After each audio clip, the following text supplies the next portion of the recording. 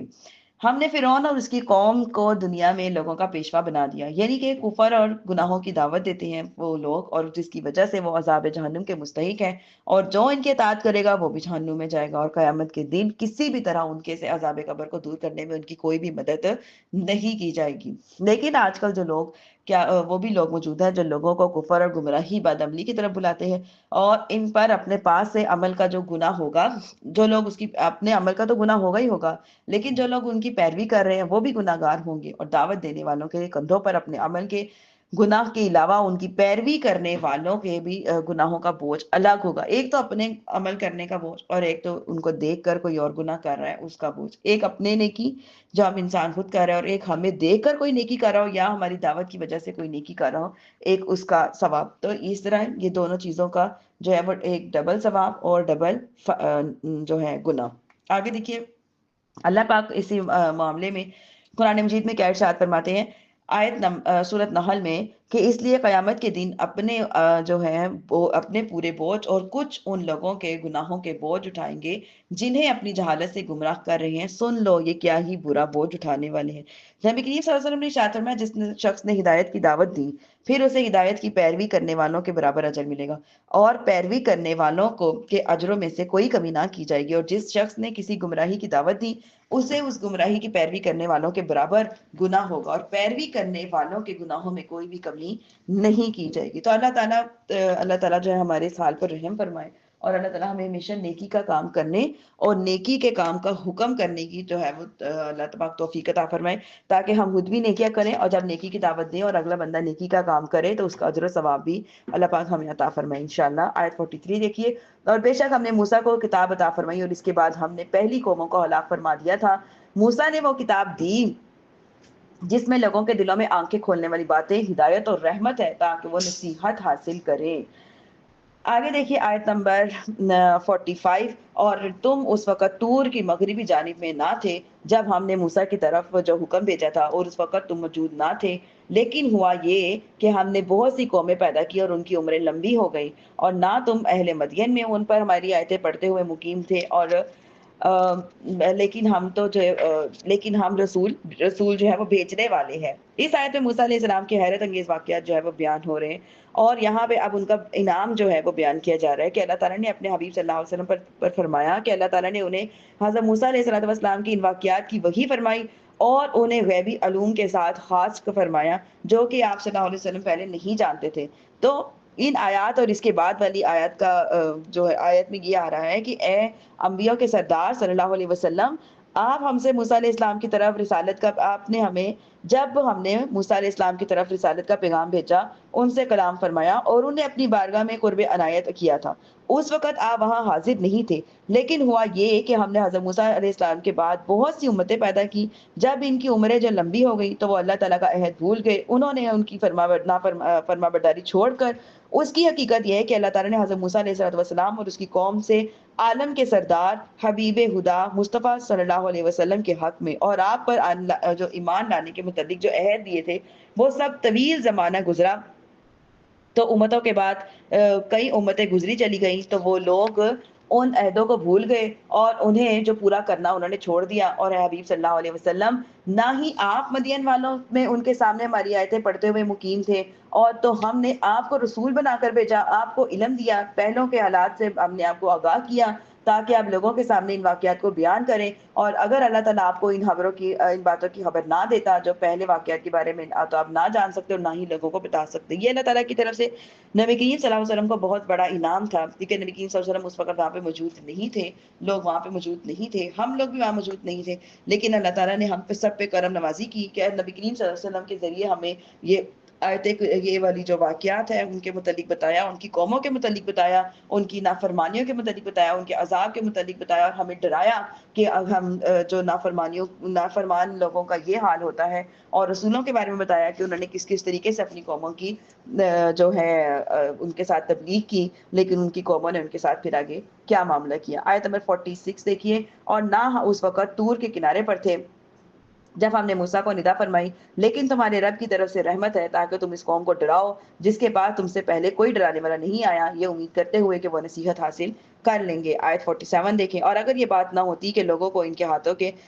کے آگے بھیجے ہوئے اعمال کی وجہ سے جہنم کی مصیبت پہنچتی ہے تو وہ کہتے ہیں ہمارے رب تو نے ہماری طرف کوئی رسول کیوں نہ بھیجا کہ ہم تیری آیتوں کی پیروی کرتے اور ایمان لانے والوں میں سے ہو جاتے. جب کسی نے بہانے بنانے ہوتے ہیں نا تو ایک بات چھوڑ کے پھر دوسری بات شروع ہو جاتی ہے. اگر وہ ان کی یہ بات مانی نہیں جائے گی کہ ہم نے نیک کام کیا تو وہ ساتھ یہ بہانہ بنا دیں گے کہ آپ نے جو ہمیں پہلے جو ہے ہمارے پاس رسول کیوں نہیں بھیجا جو ہم پر آپ کی تبلیغ کرتے اور جو ہم ان کی بات کو مانتے. اب ان کے سارے جو بہانے ہیں سارے کے سارے یہاں پہ پورے ہو گئے کہ رسول بھی آ گئے کتابیں بھی آ گئی تبلیغ بھی ہو گئی اس کے بعد نہیں مانا تو اب وہ جو ہے بالکل وہ عذاب کے مستحق ہیں سزا کے مستحق ہیں. آیت نمبر 48 دیکھیں. پھر جب ان کے پاس ہماری طرف سے حق آیا تو انہوں نے کہا اے نبی اس نبی کو اس جیسا کیوں نہ دے دیا جیسا موسیٰ کو دیا تھا کیا انہوں نے اس کا انکار نہیں کیا تھا پہلے موسیٰ کو دیا تھا انہوں نے کہا یہ دو جادو ہیں جو ایک دوسرے کے مددگار ہیں. انہوں نے کہا بے شک ہم ان سب کا انکار کرنے والے ہیں. اس سے پہلی آیت میں جو بیان تھا وہ یہ تھا کہ خوف کے وقت کافر کہیں گے کہ ہمارے رب تو نے ہماری طرف رسول کیوں نہ بھیجا تھا تاکہ ہم تیری آیتوں کی پیروی کرتے. اور اس آیت میں نبی کریم صلی اللہ علیہ وسلم کے بھیجے جانے کے بعد کفار مکہ کا حال بیان کیا جا رہا ہے کہ جب کفار مکہ کے پاس ہماری طرف سے محمد مصطفیٰ صلی اللہ علیہ وسلم تشریف کو لائے تو انہوں نے کہا کہ اس نبی صلی اللہ علیہ وسلم کو اس جیسا کیوں نہیں دے دیا جیسا موسیٰ علیہ السلام کو دیا تھا. یعنی انہیں قرآن کریم ایک جو تھا وہ ایک بار نبی کریم صلی اللہ علیہ وسلم کو قرآن پاک ایک بار ہی کیوں نہیں عطا کیا جیسا کہ موسیٰ علیہ السلام کی جو پوری تورات ایک ہی بار عطا کر دی گئی تھی. یہاں اس کے معنی یہ ہے کہ سرکار دو عالم صلی اللہ علیہ وسلم کو عصا اور روشن ہاتھ جیسے معجزات کیوں نہیں دیے گئے جو موسیٰ علیہ السلام کو دیے گئے تھے. اس کا پس منظر یہ تھا کہ یہودیوں نے جو کفار قریش کو پیغام بھیجا تھا کہ وہ نبی کریم صلی اللہ علیہ وسلم سے اور حضرت موسیٰ علیہ السلام کے سے جو معجزات طلب کیے ہیں جو معجزات ہیں ان جیسے طلب کیے ہیں. جب کفار قریش نے ایسا کیا تو ان پر یہ آیت کریمہ نازل ہوئی اور فرمایا جن یہودیوں نے یہ سوال کرنے کا کہا ہے نا کیا وہ خود روشن نشانیوں کے باوجود حضرت موسیٰ علیہ السلام اور جو انہیں اللہ تعالیٰ کی طرف سے دیا گیا ہے وہ اس کے منکر نہ ہوئے اور یہ کہ خود اس کے منکر ہوئے. یہ جو حضرت موسیٰ علیہ السلام کو دیا گیا تھا تو وہ کس منہ سے اس کا مطالبہ کرتے ہیں کہ سید المرسلین صلی اللہ علیہ وسلم سے کرنے کا کہہ رہے ہیں کہ انہوں نے پہلے موسیٰ علیہ السلام کی بات پوری مان لی تھی جو کہ اب وہ آپ کے بارے میں یہ کہہ رہے ہیں کہ آپ کو یہ معجزات کیوں نہیں دیے گئے. بعض مفسرین فرماتے ہیں کہ کفار قریش تمام انبیاء کرام علیہ السلام کے منکر تھے اور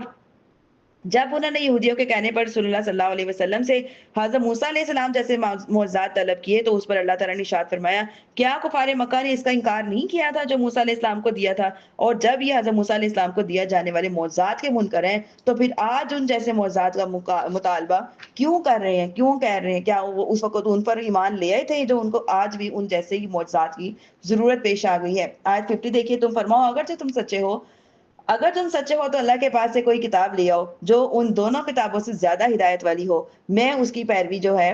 کر لوں گا. پھر اگر وہ یہ تمہاری بات قبول نہ کرے تو جان لو کہ بس وہ اپنی خواہشوں کی پیروی کر رہے ہیں اور اس سے بھر کر ظالم کون جو اللہ کی طرف سے ہدایت کے بغیر اپنی خواہش کی پیروی کرے کیونکہ اللہ ظالم لوگوں کو جو ہدایت نہیں دیتا. یہاں پہ اللہ پاک ارشاد فرما رہے ہیں کہ حبیب صلی اللہ علیہ وسلم آپ ان کافروں سے آپ فرما دیں کہ اگر تم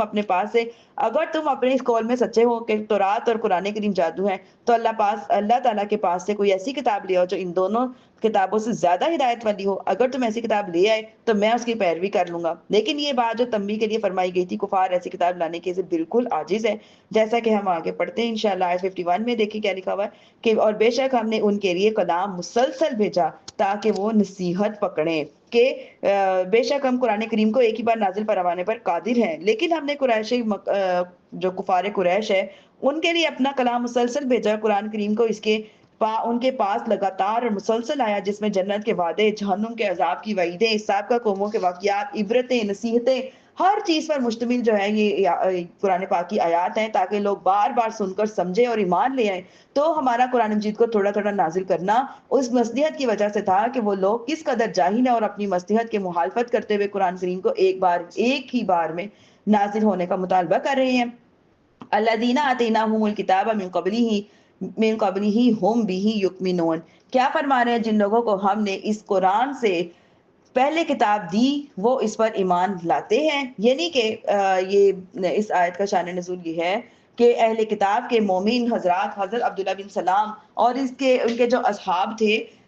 اصحاب کے حق میں یہ نازل ہوئی. ایک قول یہ بھی ہے کہ یہ آیت جو ہے ان انجیل والوں کے حق میں نازل ہوئی جو حبشہ سے آ کر سید المرسلین صلی اللہ علیہ وسلم پر ایمان لائیں. یہ 40 حضرات تھے جو حضرت جعفر بن ابی طالب رضی اللہ عنہ کے ساتھ آئے تھے. جب انہوں نے مسلمانوں کی حاجت اور معاش کی تنگی دیکھی تو بارگاہ رسالت صلی اللہ علیہ وسلم نے عرض کی کہ ہمارے پاس مال ہے حضور اگر آپ اجازت ہے تو ہم واپس جا کر اپنا مال لے آئیں اور ان لوگوں مسلمانوں کی خدمت میں اس کو حاضر کریں. تو آپ صلی اللہ علیہ وسلم نے اجازت دی اور وہ جا کر اپنا مال لے آئے اور انہوں نے مسلمانوں کی خدمت میں حاضر وہ مال جو ہے وہ پیش کیا اور ان کے حق میں یہ آیت کریمہ نازل ہوئی مما رزقناہم ينفقون تک یہ جو آیت ہے یہ نازل ہوئی. آگے دیکھیے کیا فرما رہے ہیں وَإِذَا يُتْلَى عَلَيْهِمْ قَالُوا آمَنَّا بِهِ إِنَّهُ الْحَقُّ مِنْ رَبِّنَا إِنَّا كُنَّا مِنْ قَبْلِهِ مُسْلِمِينَ. کیا فرما رہے ہیں اور جب ان پر یہ قرآن پڑھا جاتا ہے تو کہتے ہیں کہ ہم اس پر ایمان لائے بے شک یہی ہمارے رب کی پاس سے حق ہے اور ہم اس قرآن کے پہلے ہی فرما بردار ہو چکے ہیں. یہاں سے ان لوگوں کا وصف بیان کیا جا رہا ہے کہ جن کے بارے میں فرمایا جا رہا ہے کہ جب ان کے سامنے ان قرآن مجید کی آیتیں پڑھی جاتی ہیں تو کہتے ہیں ہم تو پہلے سے ہی مان لے آئے اور اب یہ جو بھی کچھ آیا ہے یہ ہمارے رب عز و جل کی طرف سے حق ہے. ہم اس قرآن کے نازل ہونے سے پہلے ہی اس کے فرما بردار ہو چکے ہیں. ہم حبیب خدا محمد مصطفیٰ صلی اللہ علیہ وسلم کے برحق نبی ہونے پر ایمان رکھتے ہیں کیونکہ تورات اور انجیل میں ان کا ذکر جو ہے وہ موجود ہے. جس کسی نے بھی تورات اور انجیل کو صحیح طریقے سے پڑھا, اس کے جو احکامات چھپائے گئے ان کو دیکھ کے پڑھا, یعنی کہ اس کو ان کے جو چھپائے گئے احکامات اس کو جانچ کر صحیح طریقے سے پڑھا, تو انہوں نے نبی کریم صلی اللہ علیہ وسلم پر جو ہے ایمان لے آئے اور اللہ تعالیٰ پر ایمان لے, یوم آخرت پر ایمان لے, قرآن مجید کو حق اور سچ ماننے لگے. اور جنہوں نے آیتیں جو ہیں وہ چھپا دی, تورات اور انجیل کے اوصاف چھپا دیے, ان کے احکامات چھپا دیے, اس کو صحیح طریقے سے نہ پڑھ سکے, متکبر ہو گئے, تو انہوں نے پھر اس کو قرآن پر اور اللہ تعالیٰ پر یوم آخرت پر ایمان لانے سے انکار کر دیا. آیت 54 دیکھیں, ان کو ان کا اجر دگنا دیا جائے گا کیونکہ انہوں نے صبر کیا, اور یہ برائی کو بھلائی سے دور کرتا ہے, اور ہمارے دیے ہوئے رزق میں سے جو کچھ ہماری راہ میں خرچ کرتے ہیں. آگے دیکھیے, اور جب وہ بےہودہ بات سنتے ہیں تو اسے منہ پھیر لیتے ہیں اور کہتے ہیں ہمارے لیے ہمارے اعمال اور تمہارے لیے تمہارے اعمال, بس انہیں سلام اور ہم جاہلوں کا ساتھ نہیں دیتا. بے شک ایسا نہیں ہے کہ تم جو چاہو اسے اپنی طرف سے ہدایت دے دو, لیکن اللہ جسے چاہتا ہے ہدایت دیتا ہے, اور اللہ جو ہے وہ ہدایت والوں کو خوب جانتا ہے. یہاں پہ جو ہے ابو طالب کے ایمان کے متعلق جب پوچھا گیا, فرماتے ہیں اعلیٰ حضرت فرماتے ہیں کہ یہ جو آیت مبارکہ ہے اس بارے میں ہے کہ جب ابو طالب کے ایمان کے متعلق پوچھا گیا اور ایک سوال کے جواب میں ارشاد فرماتے ہیں کہ اس میں کوئی شک نہیں کہ ابو طالب تمام عمر حضور سید المرسلین, سید الاولین والآخرین, نبی کریم علیہ الصلوۃ والسلام کی حفظ اور حمایت اور کفالت اور نصرت میں ہمیشہ مصروف رہے. اپنی اولاد سے زیادہ انہوں نے نبی کریم صلی اللہ علیہ وسلم کو عزیز رکھا. اس وقت میں ان کا ساتھ دیا جب ایک عالم حضور کا بالکل جان کا دشمن ہو گیا تھا. وہ حضور کی محبت میں اپنے تمام عزیزوں, قریبی رشتہ داروں سے مخالفت بھی انہوں نے کر لی, سب کو چھوڑ دینا قبول کیا, لیکن نبی کریم صلی اللہ علیہ وسلم کو پریشان کرنا, انہیں اکیلا چھوڑنا انہوں نے یہ قبول نہ کیا. اور یقیناً جانتے تھے کہ نبی کریم صلی اللہ علیہ وسلم اللہ کے سچے رسول ہیں, ان پر ایمان لانے والے ہیں, جنت بھی ہمیشہ رہے گی, اور وہ جو ہے جنت کی ابدی اور تکذیب میں دائمی, جہنم میں دائمی ہے, کہ انہیں پتا ہے کہ جنت جو ہے ہمیشہ رہے گی, اور جو جہنم ہے اس کی اگر جھٹلایا جائے گا, اس کو جنت کو جھٹلایا جائے گا, تو پھر کیا ہے, ہمیشہ کے لیے جہنم ہے. بنو ہاشم کو مرتے وقت وصیت کی کہ محمد صلی اللہ علیہ وسلم کی تصدیق کرو تو فلاح پا جاؤ گے. ناز شریف میں قصائد اور ان سے کافی منقول ہے, اور ان پر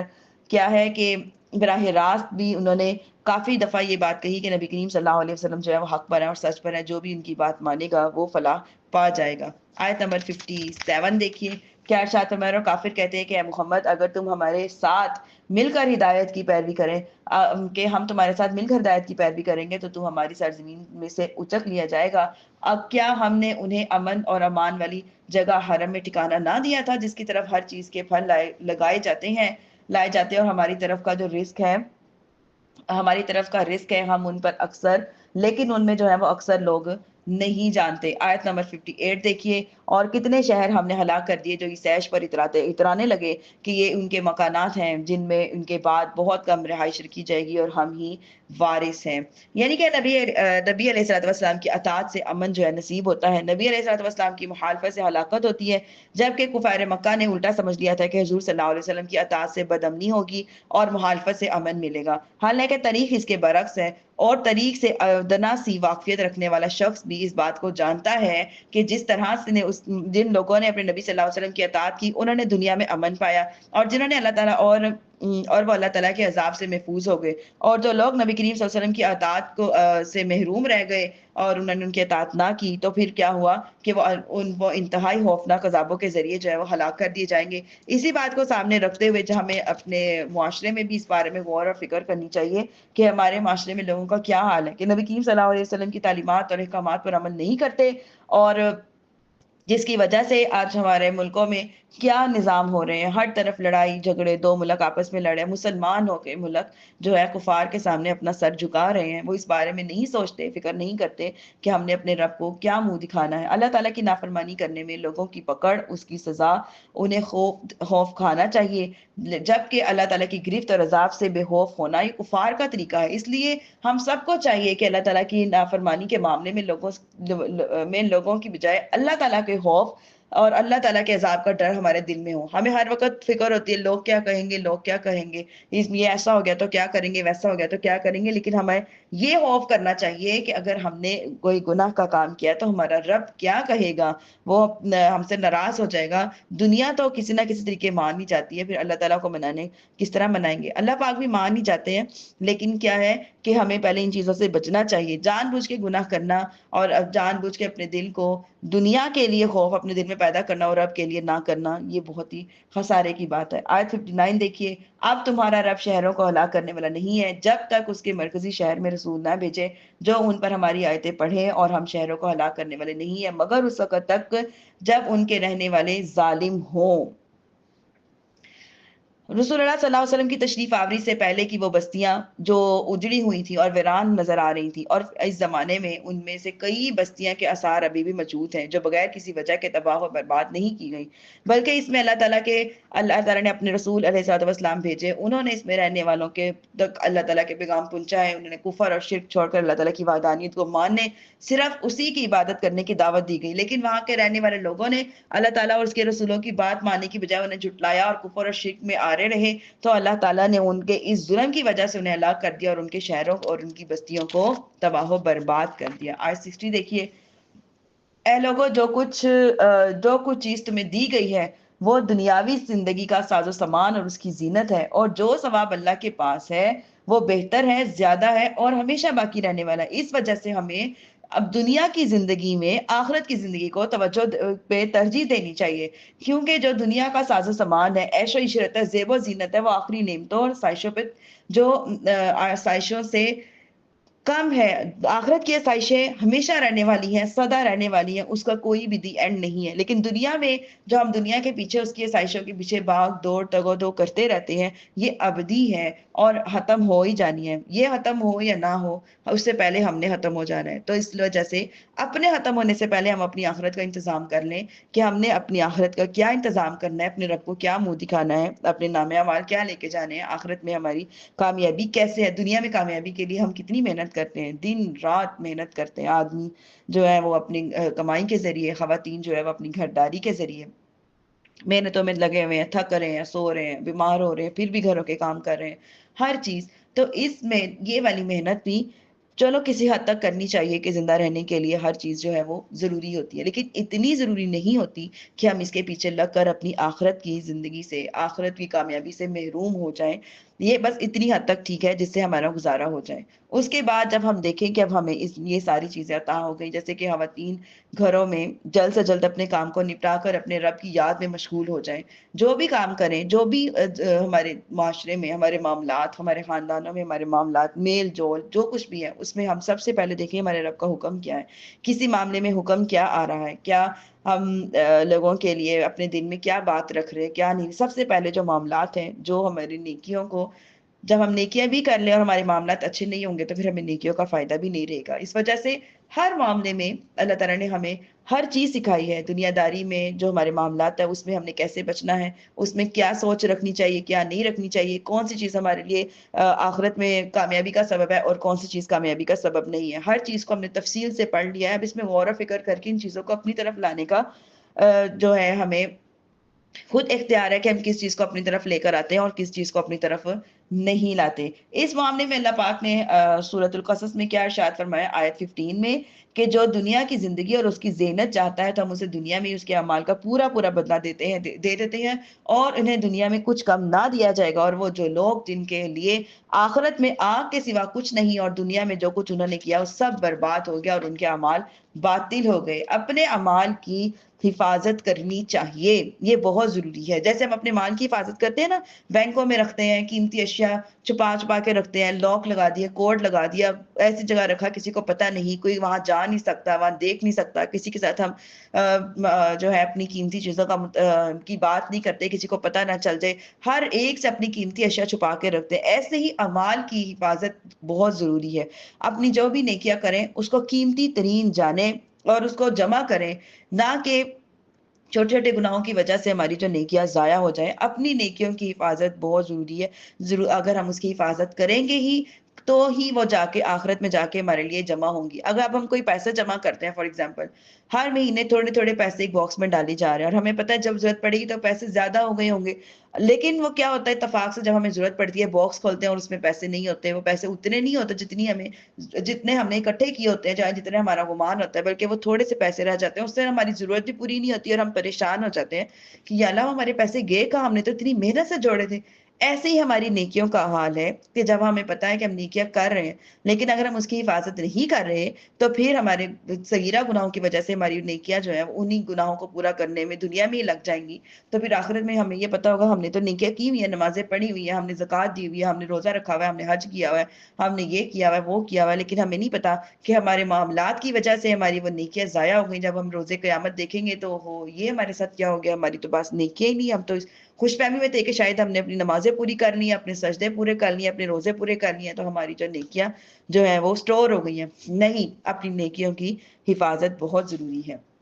اور وہ اسی طرح سے کی جا سکتی ہے کہ ہم نیک کام کریں، اس کے ساتھ اپنے معاملات درست رکھیں. معاملات ایک ایسی چیز ہے جس کے ساتھ ہم نیکیوں کو بڑھا بھی سکتے ہیں اور نیکیوں کو گھٹا بھی سکتے ہیں. جیسے کہ کسی کے بارے میں غیبت کرنا، چغلی کرنا، بدگمانی رکھنا، عمل کرنے میں ریا کرنا، یا کسی کی مدد کرنے میں بار بار اس کو احسان جتلانا. اس کو نہیں احسان جتلایا تو بار بار ہمارے دماغ میں آ رہا ہو فلانے سال بھی تو اس کو دیے تھے، فلانے مہینے بھی تو دیے تھے، فلانی دفعہ بھی تو دیے تھے. یہ نیکیاں ایسی نیکیوں کا فائدہ نہیں ہوتا، بلکہ نیکی وہ ایک دفعہ کرو اور پھر بھول جاؤ، بار بار اس کا تبصرہ نہ کرو. اگر سامنے والے سے نہیں کر رہے کسی دوسرے سے بھی نہ کرو، دوسرے سے نہیں کر رہے اپنی ذات سے بھی نہ کرو، اور بھول جاؤ کہ کیونکہ آپ نے بیسیکلی وہ پیسے یا وہ کسی کی مدد آپ نے کسی کی مدد نہیں کی. یہ دنیا میں آپ ہمارے لیے تو بس اللہ پاک نے یہ آسانیاں پیدا کی ہے نا کہ چلو اس کے ذریعے اس کی مدد ہو گئی، اس کا کام چل گیا، اس کا چل گیا، کیونکہ دنیا کو اللہ نے اس باب سے چھوڑا ہے. تو بیسیکلی ہم اپنی مدد کر رہے ہوتے ہیں. اگر ہم اپنے دماغوں میں یہ بٹھا لیں نا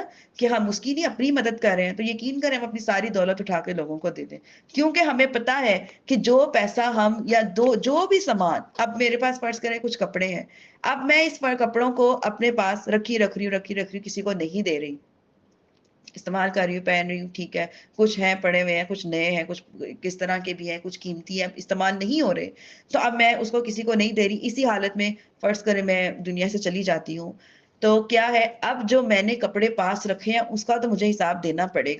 بھی پڑے گا. اور کیا ہے کہ وہ بیسیکلی میں نے اپنے لیے نہیں سنبھال کے رکھے تھے، اپنے بعد کے لوگوں کے لیے سنبھال کے رکھے تھے، کیونکہ میرے بعد جو لوگ ہوں گے ظاہری بات ہے کسی نے اس طرح کپڑے رکھنے تو نہیں کوئی کہے گا یہ میرا ہے، یہ میرا ہے، یہ میرا ہے، یہ میں لے لیتا ہوں، یہ میں لے لیتا ہوں. ٹھیک ہو گیا. یہ یعنی کہ میں نے جو دنیا میں اس کی اتنی حفاظت کی، یہ اپنے لیے نہیں کی بلکہ دوسروں کے لیے کی، کہ اپنے بعد والے لوگوں کے لیے، اپنی اولاد کے لیے، جو بھی جس چیز کسی کے حق میں بھی ہاتھ میں جو چیز آئی اس نے لے لی. اب جو کپڑے میں نے دنیا میں اپنے ہاتھوں سے دے دیے بیسیکلی وہ میں نے اپنے لیے سٹور کر لیے، کیونکہ روزے قیامت اسی کو دینے کا مجھے ثواب ملے گا. اور وہی جو کپڑے دیے جائے یا کوئی پیسہ ہے کوئی میں نے دیا ہے، جو پیسہ میں نے دیا ہے بیسیکلی میں نے وہ اپنے لیے جمع کر لیا ہے. لیکن جو پیسہ میں دنیا میں چھوڑ کے چلی گئی وہ پیسہ، اس کا مطلب کہ میں نے اپنے اب لوگوں کے لیے چھوڑ دیا. جو میں اتنی حفاظت سے ساری زندگی لگا کے پیسے کو جوڑا، وہ پیسہ میں نے لوگوں کو دے دیا کہ لوگوں کے لیے اتنی محنت سے جوڑا. اور لیکن جو پیسہ میں نے لوگوں کو دیا، چاہے وہ گنا چنا ہی کیوں نہ ہو، جب میں نے وہ لوگوں کو دے دیا بیسیکلی وہ لوگوں کو نہیں دیا،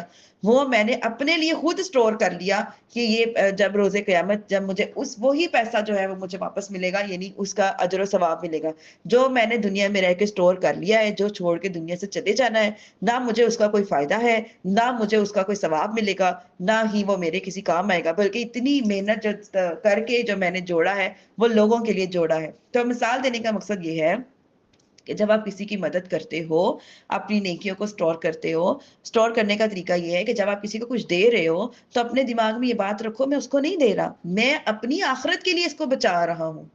یہ آپ کسی کے سر پہ احسان نہیں کر رہے. ٹھیک ہے دنیاوی اعتبار سے ایک احسان ہے بھی، گڈ، لیکن آپ یہ سمجھو آپ اپنے سر پہ احسان کر رہے ہو. کس طرح احسان کر رہے ہو؟ کیونکہ آپ نے اس کو اپنی آخرت کے لیے سیو کر لیا ہے. اور جو آپ نے اپنے پاس، اپنے بینک میں، اپنے جیب میں، اپنے والیٹ میں، اپنے لاکر میں، یا کہیں پہ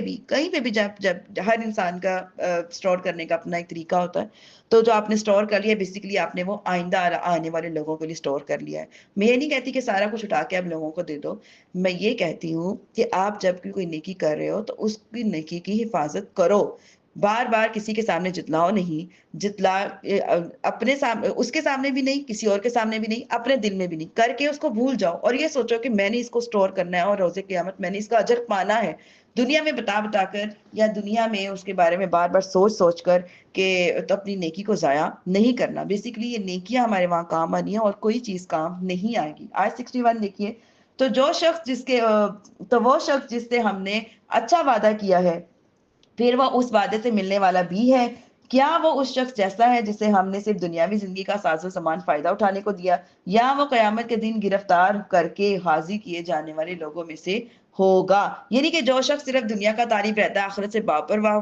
سے بے پرواہ ہو جاتا ہے، تو وہ اس شخص جیسا نہیں ہے جو دنیا کی زندگی اور اس کے عیش و عشرت پر قناعت کرنے کی بجائے آخرت کی اچھی زندگی کا خواہش مند ہو اور وہاں کی عظیم الشان دائمی نعمتیں حاصل کرنے کی کوشش میں لگا رہے. وہ ایسا نہیں ہے. اور جو دنیا کا وہ عیش اور عشرت کرنا والا آدمی جس کے بعد بندہ عذاب میں مبتلا ہو جائے، کسی طرح بھی اس قابل نہیں ہے کہ وہ اسے آخرت پر ترجیح دی جائے، تو نہ ہی وہ کوئی عقل مند انسان ایسا کر سکتا ہے. عقل مند تو وہی ہوگا نا جو دنیا میں رہتے ہوئے اپنی آخرت کو بچا لے گا، اپنی آخرت کی تیاری کر لے گا. آیت نمبر جو ہے 62 دیکھیں. اور یاد کرو جس دن اللہ انہیں ندا کرے گا تو وہ فرمائے گا، کہاں ہے میرے وہ شریک جنہیں تم سمجھتے تھے کہ وہ لوگ جن پر قول ثابت ہو چکا ہے. وہ کہیں گے، اے ہمارے رب، یہی ہیں وہ جنہیں ہم نے گمراہ کیا. ہم نے انہیں ایسے ہی گمراہ کیا جیسے ہم خود گمراہ ہوئے تھے، اور ہم ان سے بیزار ہو کر تیری طرف رجوع لاتے ہیں، یہ ہماری عبادت نہ کرتے تھے. اور ان سے فرمایا جائے گا کہ اپنے شریکوں کو پکارو، تو وہ انہیں پکاریں گے تو وہ انہیں جواب نہ دیں گے، اور یہ عذاب دیکھیں گے کہ کیا ہی اچھا ہوتا اگر یہ ہدایت حاصل کر لیتے. اور جس دن اللہ انہیں ندا فرمائے گا تو فرمائے گا، اے لوگو، تم نے رسولوں کو کیا جواب دیا تھا کہ اس دن ان پر جو خبریں اندھی ہو گئی تھیں اور ایک دوسرے کو نہیں پوچھیں گے. اس آیت میں قیامت کے دن کی جو اللہ تعالیٰ کفار کو ڈانٹتے ہوئے فرمائے گا کہ تم نے ان رسولوں علیہ الصلوۃ والسلام کو کیا جواب دیا تھا جو تمہاری طرف بھیجے گئے تھے کہ تمہیں حق کی دعوت دیتے تھے، اور تم اس دن کفار کو کچھ یاد نہیں رہے گا، اور وہ کچھ یاد نہیں رہے گا کہ انہوں نے کیا جواب دیا تھا. کوئی عذر کوئی حجت انہیں نظر نہیں آئے گی. وہ ایک دوسرے سے نہیں پوچھیں گے اور انتہائی دہشت کی وجہ سے ساکت ہو جائیں گے، خاموش ہو جائیں گے، اور کوئی کسی سے اس لیے نہیں پوچھے گا کہ جواب میں عاجز ہونے میں سب کے سب برابر ہیں، خواہ وہ تابع ہوں یا ان کی کوئی تباہ کرے کافر ہوں یا کافر گر ہوں. اور عبداللہ بن مسعود رضی اللہ عنہ سے منقول ہے کہ کوئی آدمی نہیں ہوگا مگر اللہ تعالیٰ قیامت کے دن اسے تنہائی میں بات کرے گا، یعنی بندہ لوگوں سے جدا ہوگا. اللہ عز و جل ارشاد فرمائے گا، اے ابن آدم، کس چیز نے تجھے مجھ سے دھوکے میں ڈالا تھا؟ اے ابن آدم، تو نے رسولوں کو کیا جواب دیا تھا؟ اے ابن آدم، تم نے اپنے علم پر کیا عمل کیا تھا؟ اللہ اکبر. آیت 67 دیکھیے. تو جس نے توبہ کی اور ایمان لایا اور اچھا کام کیا تو قریب ہے کہ وہ کامیاب ہونے والوں میں سے ہوگا. آیت 68. اور تمہارا رب پیدا کرتا ہے جو چاہتا ہے، جسے چاہتا ہے پسند کرتا ہے، اور ان مشرکہ کا کچھ اختیار نہیں، اللہ ان کے شرک سے پاک اور بالا تر ہے. وَرَبُّكَ يَعْلَمُ مَا تُكِنُّ صُدُورُهُمْ وَمَا يُعْلِنُونَ. کیا فرما رہے ہیں؟ اور تمہارا رب جو ہے جانتا ہے جو ان کے سینوں میں چھپائے ہوئے ہیں اور جو ظاہر کرتے ہیں. اللہ ہی ہے جو ہم سب کے ظاہر اور باطن کو جانتا ہے. کبھی کبھی ہم خود بھی اپنے آپ سے دھوکے میں رہ جاتے ہیں، لیکن رب تعالیٰ کو ہر بات معلوم ہوتی ہے، اور وہی اللہ ہے جس کے سوا کوئی معبود نہیں. دنیا اور آخرت میں سب جو تعریفیں اسی کے لیے ہیں، اور اسی کا حکم ہے، اور اسی کی طرف لوٹائے جاؤ گے. تم فرماؤ بھلا دیکھو کہ اگر اللہ تم پر قیامت تک ہمیشہ رات ہی بنا دے تو اللہ کے سوا کون دوسرا معبود ہے جو تمہارے لیے دن کی روشنی لے کر رہے گا؟ کیا تم سنتے نہیں ہو؟ تم فرماؤ بھلا دیکھو کہ اگر اللہ تم پر قیامت تک ہمیشہ دن ہی دن بنا دے تو اللہ کے سوا کون معبود ہے جو تمہارے پاس رات لے کر آئے گا جس میں تم آرام کرو؟ کیا تم یہ بات دیکھتے نہیں ہو؟ اس نے اپنی رحمت سے تمہارے لیے دن اور رات بنائے کہ رات میں آرام کرو اور دن میں اپنے رب کا فضل تلاش کرو، یعنی روزی کو کماؤ. اپنے رب کی جو ہے دن بھر مشقت کرنے کے بعد رات کو تم سکون کرو اور دن بھر اپنی روزی کو تلاش کرو جو کہ اللہ تعالیٰ کا فضل ہے. اپنے معاشی کاروبار، سرگرمیاں وغیرہ کو انجام دو. آیت 74. اور یاد کرو جس دن اللہ انہیں ندا فرمائے گا اور ندا کرے گا تو فرمائے گا، کہاں ہیں میرے وہ شریک جنہیں تم جو ہے میرا شریک سمجھتے تھے؟ یعنی کہ یہاں پہ فرمایا جا رہا ہے کہ حبیب صلی اللہ علیہ وسلم آپ وہ والا دن یاد کریں جس دن اللہ تعالیٰ ان مشرکوں کو یہ ندا فرمائیں گے، یہ آواز دی جائے گی، اور ہم ہر امت میں سے ایک گواہ کو نکال لیں گے، پھر فرمائیں گے اپنی دلیل لاؤ، تو وہ جان لیں گے کہ اللہ حق جو ہے اللہ ہی کے لیے ہے، اور ان سے ان کی بنائی ہوئی جھوٹی باتیں گم ہو جائیں گی۔ آیت نمبر 76 دیکھیں، بے شک قارون موسیٰ کی قوم میں سے تھا، پھر اس نے قوم پر زیادتی کی اور ہم نے اس کے اتنے خزانے دیے کہ جس کی کنجیاں اٹھانا ایک طاقتور جماعت پر بھاری تھی۔ جب اس نے اس کی قوم پر اس کی قوم نے کہا اتراؤ نہیں، بے شک اللہ اترانے والوں کو پسند نہیں کرتا۔ یہاں سے قارون کے خزانے کا ایک مختصر سا جو ہے واقعہ میں آپ کے سامنے پیش کرتی ہوں کہ قارون جو ہے حضرت موسیٰ علیہ السلام کے سسرالی چچے کا بیٹا تھا، انتہائی خوبصورت اور حسین شکل کا آدمی تھا، اس لیے اسے منور بھی کہتے تھے۔ بنی اسرائیل میں تورات کا سب سے بہتر قاری تھا، ناداری کے زمانے میں نہایت عاجزی والا تھا اور بہت ہی اخلاق والا تھا۔ دولت ہاتھ آتے ہی اس کا حال جو تبدیل ہو گیا اور یہ بھی سامری کی طرح منافق ہو گیا۔ کہا گیا ہے کہ فرعون نے اسے بنی اسرائیل پر حاکم بنا دیا تھا۔ اللہ تعالیٰ نے اسے اتنے خزانے عطا کیے تھے کہ اس کی چابیاں اٹھانا ایک طاقت اور جماعت پر بھی بھاری پڑتا تھا، اور یہ لوگ خزانوں کی وزنی چابیاں اٹھا اٹھا کر تھک جایا کرتے تھے۔ جب قارون سوار ہو کر نکلتا تو کئی خچروں پر اس کے خزانوں کی چابیاں لاد دی جاتی تھی۔ جب اسے بنی اسرائیل کے مومن حضرات نے کہا اے قارون تم اپنے مال کی کثرت سے اتراؤ نہیں، بے شک اللہ تعالیٰ اترانے والوں کو پسند نہیں کرتا، اور اللہ تعالیٰ نے تجھے جو مال دیا ہے اس کے ذریعے تو اللہ تعالیٰ کی نعمتوں کا شکر ادا کر کے مال کو اللہ کی راہ میں خرچ کر کے آخرت کا گھر طلب کرو، اور دنیا سے اسے اپنا حصہ نہ بھول جاؤ، دنیا سے اپنا حصہ نہ بھول کیوں بلکہ دنیا میں آخرت کے لیے عمل کرتا تو عذاب سے نجات پا لیتا۔ لیکن چونکہ دنیا میں انسان کا یہ حقیقی حصہ یہ ہے کہ وہ صدقہ اور صلہ رحمی کر کے وغیرہ کر کے آخرت کے لیے عمل کرے، تو اللہ تعالیٰ بندوں کے ساتھ اسی طرح احسان کرتا ہے جیسا اللہ تعالیٰ نے تجھ پر احسان کیا، اور گناہ کے ارتکاب کر کے بغیر ظلم اور بغاوت اور سرکشی کر کے دنیا میں فساد نہ کر، بے شک اللہ تعالیٰ فسادیوں کو پسند نہیں کرتا۔ یہاں پہ آیت نمبر 76 میں قارون کے اترانے اور فخر اور تکبر کے طور پر خوش ہونے کا جو ہے ذکر ہے۔ یہاں سے ہمیں یہ ہے کہ شیخی کی خوشی جو ہے اس پر اترانا حرام ہے، کہ انسان کہے کہ میرے پاس بڑی دولت ہے، بڑا پیسہ ہے، جو بھی اس کو کوئی منصب وغیرہ ملا ہو، کسی بھی چیز میں اترانا نہیں چاہیے۔ خالی صرف دولت میں نہیں، کوئی بھی چیز اللہ پاک آپ کو کوئی نعمتیں عطا کرے، کسی کو بیٹے زیادہ عطا کر دیتا ہے، کسی کو زیادہ اولاد عطا کر دیتا ہے، کسی کے ساتھ اللہ پاک کسی کو دین کی سمجھ عطا کر دیتا ہے، کسی کو کوئی منصب عطا کر دیتا ہے، کسی کو کچھ بھی اللہ پاک عطا کرے، کسی بھی چیز میں اترانا نہیں چاہیے۔ اللہ تعالیٰ کو عاجزی پسند ہے، عاجزی، اور اللہ پاک عاجز لوگوں کو ہی پسند فرماتے ہیں۔ امام محمد غزالی رحمۃ اللہ فرماتے ہیں کہ مال، دولت، پیروکار، مددگاری کی کثرت کی وجہ سے تکبر کرنا تکبر کی سب سے بری جو ہے قسم ہے، کیونکہ مال پر تکبر کرنے والا اس شخص کی طرح ہے جو اپنے گھوڑے اور مکان پر تکبر کرتا ہے۔ اب اگر اس کا گھوڑا مر جائے، مکان گر جائے تو وہ ذلیل اور رسوا ہو جاتا ہے۔ اور جو شخص بادشاہوں کی طرف سے اختیارات پانے پر تکبر کرتا ہے، اپنی کسی ذاتی صفت پر نہیں، تو وہ اپنا معاملہ ایسے دل پر رکھتا ہے جو ہنڈیا سے بھی زیادہ جوش مارتا ہے۔ اب اگر اس سلسلے میں کچھ تبدیلی آ جائے تو وہ مخلوق میں سب سے زیادہ ذلیل ہو جاتا ہے۔ ہر وہ شخص جو خارجی امور کی وجہ سے تکبر کرتا ہے، اس کی جہالت ظاہر ہے، کیونکہ مالداری میں تکبر کرنے والا آدمی اگر غور کرے تو دیکھے گا کہ کئی یہودی مال اور دولت، حسن جمال میں اس سے بھر گئے، اس سے جو ہے بھرے ہوئے تھے، یعنی کہ پہلے لوگوں کے پاس بہت زیادہ مال اور دولت بھی تھا اور بہت زیادہ حسن بھی تھا۔ اور ایسے شرف پر افسوس ہے جس میں یہودی تم سے سبقت لے جائیں، اور ایسے شرف پر بھی افسوس ہے کہ جسے چور ایک لمحے میں لے جائے۔ کہ کیا ہے کہ دولت اللہ چاہے تو فوری طور پر لے بھی سکتے ہیں، حسن اللہ چاہے فوری طور پر لے بھی سکتے ہیں، کوئی منصب، کوئی عہدہ، کوئی بھی چیز جو انسان کو دی جاتی ہے، اللہ چاہے تو اللہ پاک منٹ میں اگر دینے پہ قادر ہے تو لینے پر بھی قادر ہے۔ پتہ نہیں انسان یہ بات ہم لوگ کیوں بھول جاتے ہیں، کیوں ہمارے اندر یہ چیزیں نہیں آتی۔ اللہ تعالیٰ ہم سب مسلمانوں کو مال اور دولت کی وجہ سے پیدا ہونے والے تکبر سے ہمیشہ بچائے، ہر قسم کے تکبر سے بچائے، وہ کسی بھی قسم کا ہو۔ کسی کے پاس علم کا تکبر ہوتا ہے، کسی کے پاس محنت کا تکبر، کسی کے پاس دولت کا، کسی کے پاس حسن کا، کسی کے پاس اولاد کا، کسی کے پاس عقل مندی کا کہ میں بہت عقل مند ہوں، کسی کے پاس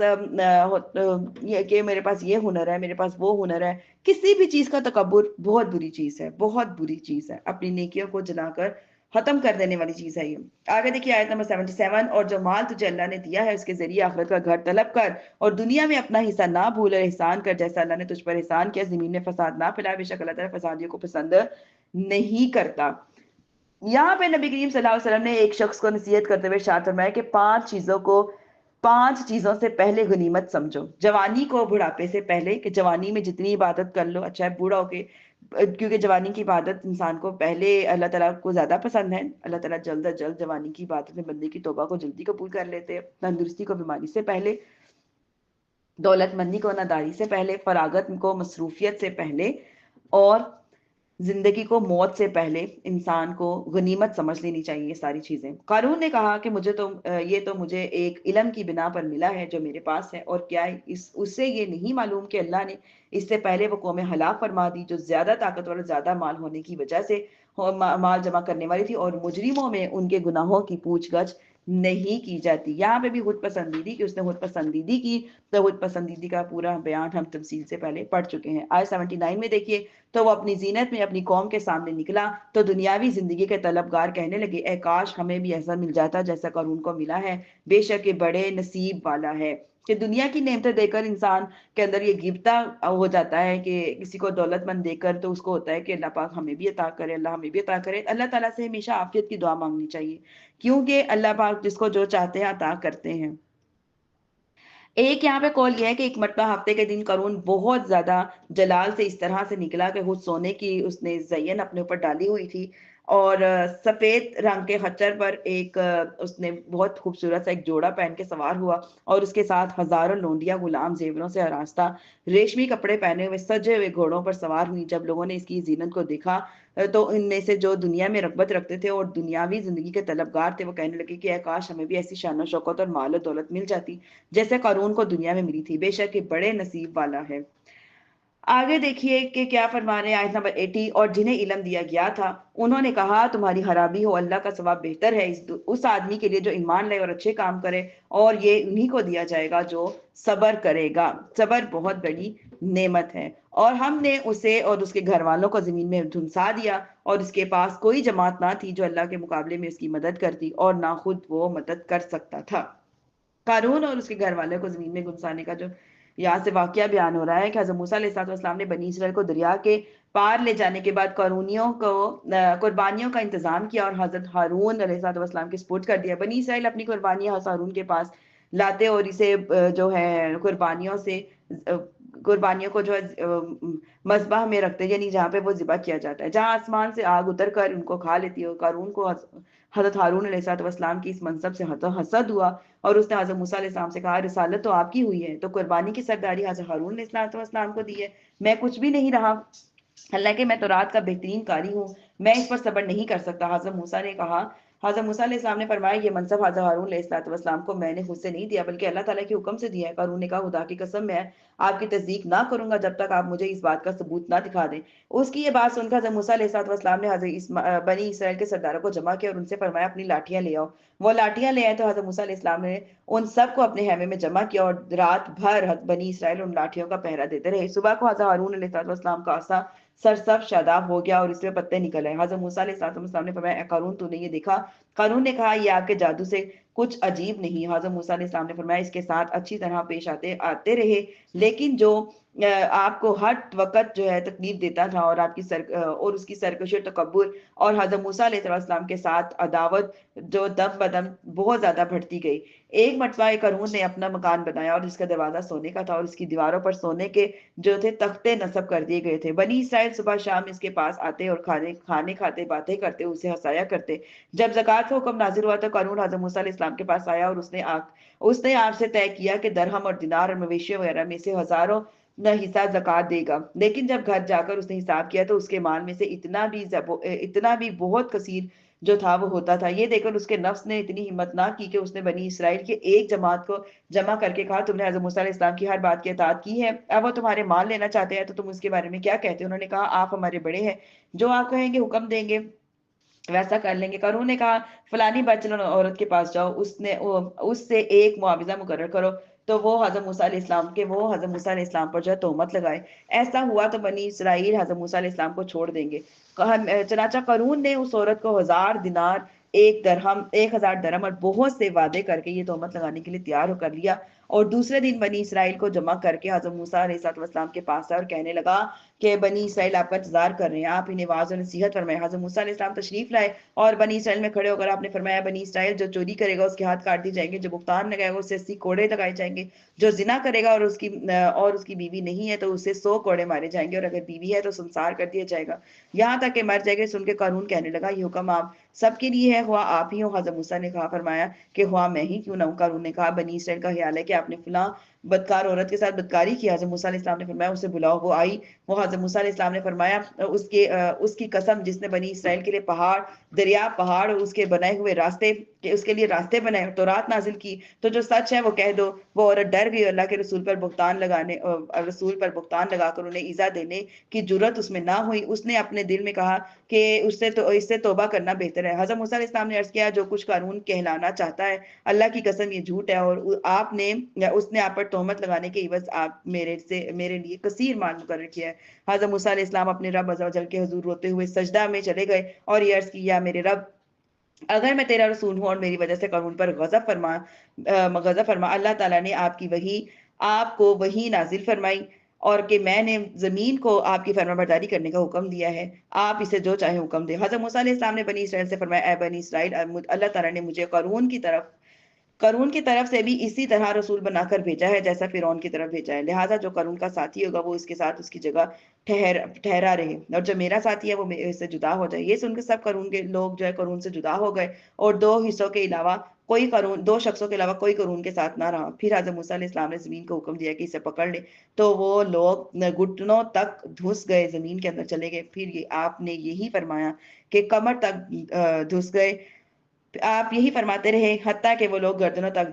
جو زمین کے اندر چلے گئے. اب وہ بہت منتیں کرتے رہے، اور قارون آپ کو اللہ تعالیٰ کی قسمیں رشتہ داریوں کے واسطے دیتا رہا، مگر آپ علیہ السلام نے اس کی طرف توجہ نہ فرمائی، یہاں تک کہ وہ لوگ بالکل دھنس گئے اور زمین جو ہے بالکل برابر ہو گئی. حضرت قتادہ رضی اللہ عنہ فرماتے ہیں کہ وہ لوگ قیامت تک دھنستے ہی چلے جائیں گے. بنی اسرائیل نے قارون اور اس کے ساتھیوں کا حشر دیکھ کر حضرت موسیٰ علیہ السلام نے قارون کے مکان، ان کے خزانے، اموال حاصل کرنے کی وجہ سے ان کے لیے بد دعا کی. یہ سن کر آپ نے اللہ تعالیٰ سے دعا کی کہ اس کا مکان، اس کے خزانے، اموال، سب کچھ زمین میں جو ہے وہ دھنسا دیا جائے. آگے دیکھیے آیت نمبر 82، اور گزشتہ کل جو ان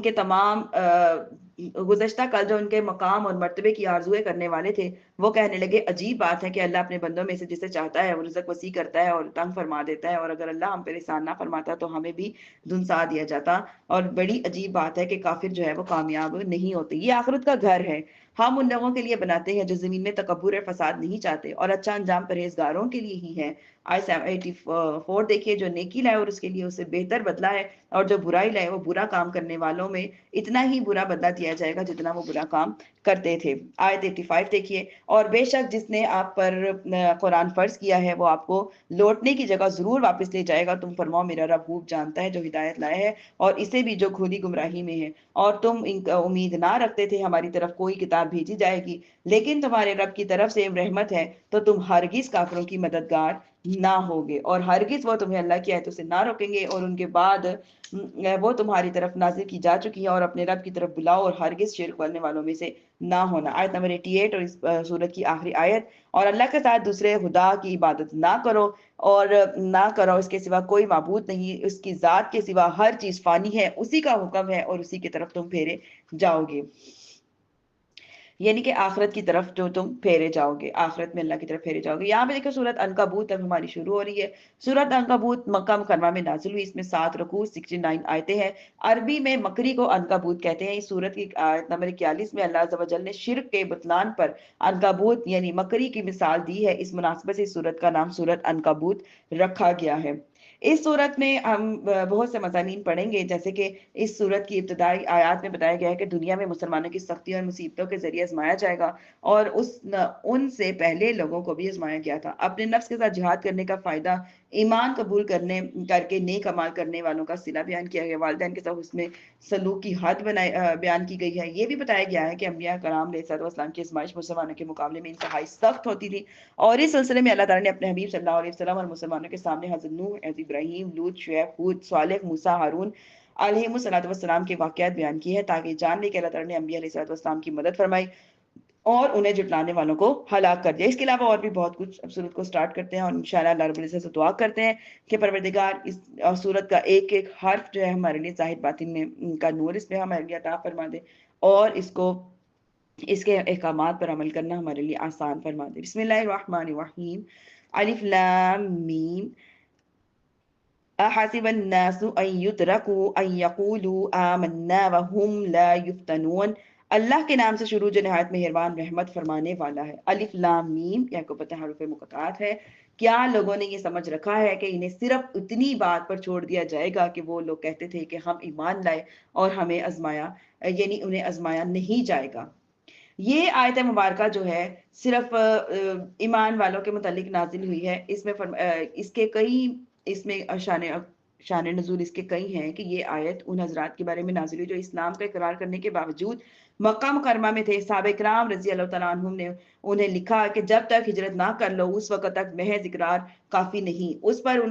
صحابہ کرام رضی اللہ تعالیٰ عنہ نے مکہ مکرمہ سے ہجرت کی، مدینہ منورہ جانے کے ارادے سے روانہ ہوئے۔ مشرکین ان کے پیچھے لگ گئے اور ان سے لڑائی کی۔ ان میں سے بعض حضرات شہید ہو گئے، بعض بچ کر مدینہ منورہ آئے۔ ان کے حق میں یہ دو آیتیں جو ہیں یہ نازل ہوئی۔ یہ حضرت عبداللہ بن عباس رضی اللہ تعالیٰ عنہ فرماتے ہیں کہ ان لوگوں سے مراد سلمہ بن حشام، عیاش بن ابی ربیہ اور ولید بن ولید اور عمار بن یاسر وغیرہ جو مکہ مکرمہ میں ایمان لائے، ان کے متعلق یہ آیت کریمہ نازل ہوئی۔ مسلمانوں کو ان کا یمانی قوت کے مطابق امتحان لینا اللہ تعالیٰ کا قانون ہے۔ بیماری، ناداری، غربت، مصیبت، یہ سب اللہ تعالیٰ کی طرف سے آنے والی آزمائشیں ہیں جن سے مخلص اور منافق جو ہے ممتاز ہو جاتے ہیں۔ حضرت انس رضی اللہ عنہ روایت ہے، رسول اللہ صلی اللہ علیہ وسلم نے ارشاد فرمایا، بڑا ثواب بڑی مصیبت کے ساتھ ہے۔ جب اللہ تعالیٰ کسی قوم سے محبت کرتا ہے تو انہیں آزمائش میں مبتلا کر دیتا ہے، پس جو اس پر راضی ہو اس کے لیے اللہ کی رضا ہے، اور جو ناراض ہو اس کے لیے پھر اللہ تعالیٰ کی ناراضگی ہے۔ آگے دیکھیے، اور بے شک ہم نے ان لوگوں سے پہلے لوگوں کو آزمایا، اور وہ ضرور ضرور اللہ انہیں دیکھے گا جو سچے ہیں، اور ضرور ضرور اللہ دیکھے گا جو کہ جھوٹ بولتے ہیں۔ جو سچے ہوتے ہیں وہ آزمائش میں پورا اتر جاتے ہیں، اور جو سچے نہیں ہوتے پھر وہ آزمائش میں پورا جو ہے وہ نہیں اترتے۔ آیت نمبر 4 دیکھیے، ام حسب الذین یعملون سیئات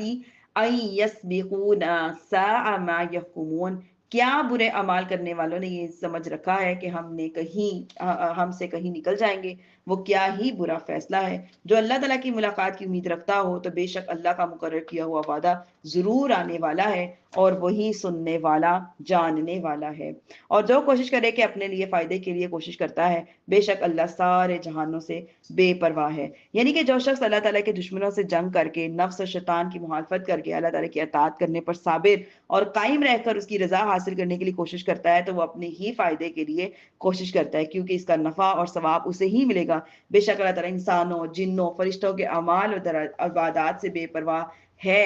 لیکن اور بندوں کا اس میں بندوں کو کوئی حکم دینا، کسی چیز سے منع فرمانا محض اس کی رحمت اور کرم فرمانے کے لیے ہی ہے۔ کیا فرما رہے ہیں؟ اور وہ جو لوگ ایمان لائے اور انہوں نے اچھے کام کیے، اور ہم ضرور ان سے ان کی برائیاں مٹا دیں گے، اور ضرور انہیں ان کے اعمال کا پورا پورا بدلہ دیں گے۔ اور ہم نے ہر انسان کو اپنے ماں باپ کے ساتھ کہ اچھا سلوک کرنے کی تاکید کی ہے۔ اے بندو، اگر تجھ سے کوشش کریں کہ کسی کو میرا شریک ٹھہرائیں جس کا تجھے علم نہیں، تو ان کی بات نہ مان، میری ہی طرف تمہارا پھرنا ہے، اور تو میں تمہیں تمہارے اعمال کا بدلہ دوں گا۔ یہاں پہ کچھ شرعی احکام جو ہیں وہ بیان کیے جا رہے ہیں۔ کسی رشتہ دار کا حق نہیں ہے، یہ ہے کہ کسی شرعی احکام کے مقابلے میں کسی رشتہ دار کا حق کوئی نہیں ہے، لہٰذا اولاً لازم یہ ہے کہ شریعت کی طرف سے اجازت کے بغیر صرف ماں باپ کے کہنے پر شرعی احکام مثلاً روزہ وغیرہ جو ہے وہ نہیں چھوڑ سکتے۔ اعلیٰ حضرت فرماتے ہیں کہ اطاعت والدین جائز باتوں پر فرض ہے، اگرچہ وہ خود مرتکب کبیرہ ہوں، یہ کبیرہ گناہوں کو چھوڑنے والے ہوں، ان کا کبیرہ کا وبال ان پر ہے، مگر اس کے سبب سے یہ امور جائز ہے کہ ان کی اطاعت سے باہر نہیں ہو سکتا۔ ہاں اگر وہ کسی ناجائز بات کا حکم دیں تو اس پر ان کی اطاعت کرنا جائز نہیں ہے۔ ویسے ماں باپ کوئی بھی حکم کریں، ہوا وہ کبیرہ گناہ ہی کیوں نہ کرتے ہوں، تو ماں باپ کی بات ماننا ضروری ہے۔ لیکن اگر ماں باپ کو کسی بھی کبیرہ گناہ یعنی کہ اسلام کے خلاف جانے کا کوئی کہے یا ایسی ویسی کوئی بات کہے تو ان کی بات نہیں مانی جائے گی۔ ماں باپ اگر گناہ کرتے ہوں تو ان سے پھر بھی نرمی اور ادب سے گزارش کرے، اگر مان لے تو بہتر، ورنہ سختی نہیں کر سکتا، بلکہ ان کے لیے دعا کر سکتا ہے اور ان کا یہ جاہلانہ جواب دینا کہ یہ ضرور کروں گا تو یا توبہ سے انکار کرنا دوسرا سخت کبیرہ گناہ ہے، مگر مطلقاً جو ہے وہ کفر نہیں، جب تک حرام قطعی کو حلال جاننا یا حکم شرع کی توہین کے طور پر نہ ہو۔ حضرت عبداللہ بن عمر رضی اللہ عنہ سے روایت ہے، رسول اللہ صلی اللہ علیہ وسلم نے ارشاد فرمایا، پسندیدہ اور ناپسندیدہ تمام امور میں ہر مسلمان آدمی پر امیر کی بات سننا اور اس کی اطاعت کرنا اس وقت تک ضروری ہے جب تک وہ گناہ کا حکم نہ کرے، اور اگر وہ گناہ کا حکم کرے تو اس کی بات نہیں سنی جائے گی، نہ ہی اس کی اطاعت کی جائے گی۔ جو بڑے بڑے امیر بن جاتے ہیں نا کسی جماعت کے، جیسے کہ سردار بن جاتے ہیں، ان لوگوں کے بارے میں حکم ہے۔ آیت 9 میں دیکھیں، اور جو ایمان ہے اور جنہوں نے اچھے کام کیے تو وہ ضرور ہم انہیں نیک بندوں میں داخل کریں گے۔ آیت نمبر 10 دیکھیے، اور لوگوں میں کچھ وہ ہیں جو کہتے ہیں ہم اللہ پر ایمان لائے، اور پھر جب اللہ کی راہ میں انہیں کوئی تکلیف دی جاتی ہے تو لوگوں کے فتنے کو اللہ کے عذاب کے برابر سمجھتے ہیں، اور اگر تمہارے رب کے پاس کوئی مدد آ جائے تو ضرور کہیں گے کہ ہم یقیناً تمہارے ساتھ ہیں، کہ اللہ اسے خوب نہیں جانتا جو تمام جہان والوں کے دلوں میں ہے، اور ضرور اللہ ایمان والوں کو ظاہر کر دے گا، اور ضرور منافقوں کو اللہ پاک ظاہر کر دیں گے۔ اور کافروں نے مسلمانوں سے کہا ہماری راہ پر چلو اور ہم تمہارے گناہ اٹھا لیں گے، حال ہے کہ وہ ان کے گناہوں میں سے کچھ بوجھ بھی نہ اٹھائیں گے، مگر وہ جو ہیں وہ جھوٹے ہیں۔ آگے دیکھیے آیت نمبر 13،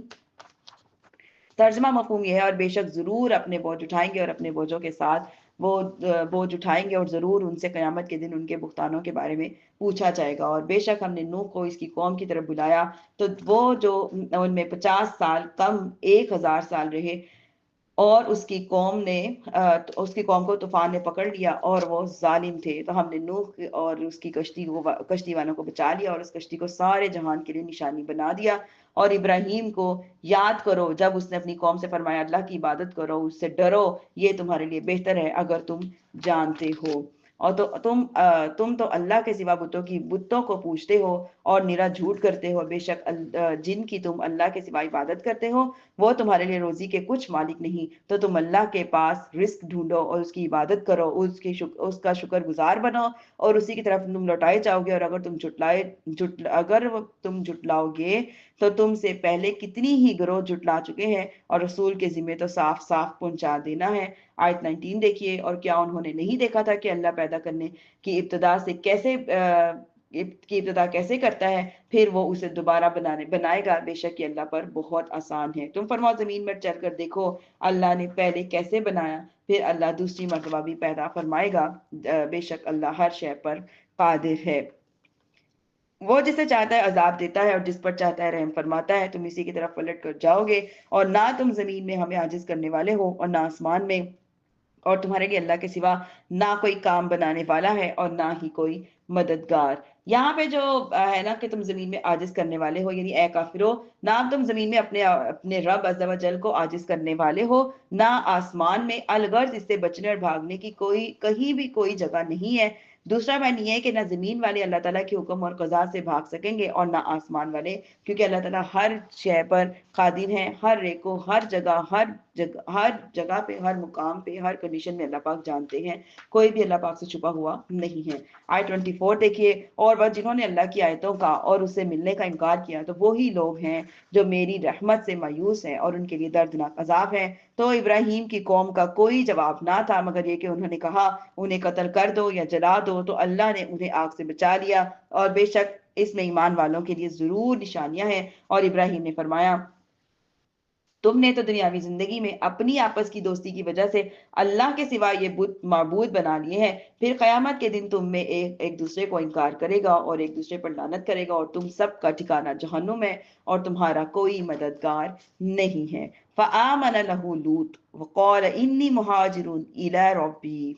انہ هو العزیز الرحیم۔ آیت 26، اور تو ابراہیم کی تصدیق لوط نے کی، اور ابراہیم نے فرمایا میں اپنے رب کی سرزمین کی طرف ہجرت کرنے والا ہوں، یعنی شام، جو ان کی سرزمین تھی وہ شام تھی، بے شک وہی عزت والا، وہی حکمت والا ہے۔ آیت 27، اور ہم نے اسے اسحاق بیٹا یعقوب، اسحاق ان کا بیٹا اور پوتا جو ہے وہ یعقوب عطا فرمائے، اور ہم نے ان کی اولاد میں نبوت اور کتاب رکھی، اور ہم نے دنیا میں اس کا ثواب انہیں عطا کیا، اور بے شک وہ آخرت میں بھی ہمارے خاص قرب کے لائق بندوں میں سے ہوگا۔ اور لوط کو یاد کرو جب اس نے اپنی قوم سے فرمایا تم بے شک بے حیائی کا وہ کام کرتے ہو جو تم سے پہلے دنیا بھر میں کسی نے نہیں کیا، کیا تم لوگوں مردوں سے بدفعلی کرتے ہو اور راستہ کاٹتے ہو اور اپنی مجلسوں میں برے کام کرتے ہو؟ تو اس کی قوم کا کوئی جواب نہ تھا مگر یہ کہا کہ اگر تم سچے ہو تو ہم پر اللہ کا عذاب لے آؤ۔ لوط نے عرض کی اے میرے رب، ان فسادی لوگوں کے مقابلے میں میری مدد فرما۔ اور جب ہمارے فرشتے ابراہیم کے پاس خوشخبری لے کر آئے اور انہوں نے کہا ہم ضرور اس شہر والوں کو ہلاک کرنے والے ہیں، بے شک اس شہر والے ظالم ہیں، فرمایا اس میں تو لوط بھی ہے۔ اور فرشتوں نے کہا ہمیں خوب معلوم ہے جو کوئی اس میں ہے، ضرور ہم اسے اور اس کے گھر والوں کو نجات دیں گے سوائے اس کی بیوی کے جو پیچھے رہ جانے والوں میں سے ہوگی۔ آیت 33، جب ہمارے فرشتے لوط کے پاس آئے اور انہوں نے فرشتوں کا آنا برا لگا اور ان کے جو سبب دل تنگ ہوا تو فرشتوں نے کہا آپ نہ ڈریں نہ غمگین ہو، بے شک ہم آپ کو اور آپ کے گھر والوں کو بچانے کے لیے آئے ہیں سوائے آپ کی بیوی کے جو پیچھے رہ جانے والے میں سے ہیں، بے شک ہم اس شہر والوں پر آسمان سے عذاب اتارنے والے ہیں کیونکہ یہ نافرمانی کرتے تھے، اور بے شک ہم نے عقل والوں کے لیے اس بستی میں روشن نشانی کو باقی رکھا ہے۔ یعنی کہ ہم نے اس بستی میں ان لوگوں کے لیے روشن نشانی کو باقی رکھا ہے جو اپنی عقل پر غور اور فکر کر کے استعمال کرتے ہیں۔ اس نشانی کے بارے میں حضرت عبداللہ بن عباس رضی اللہ تعالیٰ عنہ فرماتے ہیں وہ روشن نشانی حضرت لوط علیہ السلام کی قوم کے ویران مکان ہے۔ ایک قول یہ ہے کہ اس سے مراد قوم کا عجیب و غریب واقعہ ہے، ایک قول یہ ہے کہ روشن نشانی سے مراد وہ پتھر ہیں جو ان پہ برسے تھے اور ان پتھروں میں ان لوگوں کے نام لکھے ہوئے تھے، یہ عرصہ دراز تک باقی رہے، اور حضور اکرم صلی اللہ علیہ وسلم کے صحابہ کرام رضی اللہ تعالیٰ عنہ نے انہیں دیکھا بھی تھا۔ آیت نمبر 36، اور مدین کی طرف سے ان کے ہم قوم شعیب کو بھیجا تو اس نے فرمایا اے میری قوم اللہ کی بندگی کرو اور آخرت کے دن کی امید رکھو اور زمین میں فساد پھیلاتے نہ پھرو، اور انہوں نے اسے جھٹلایا تو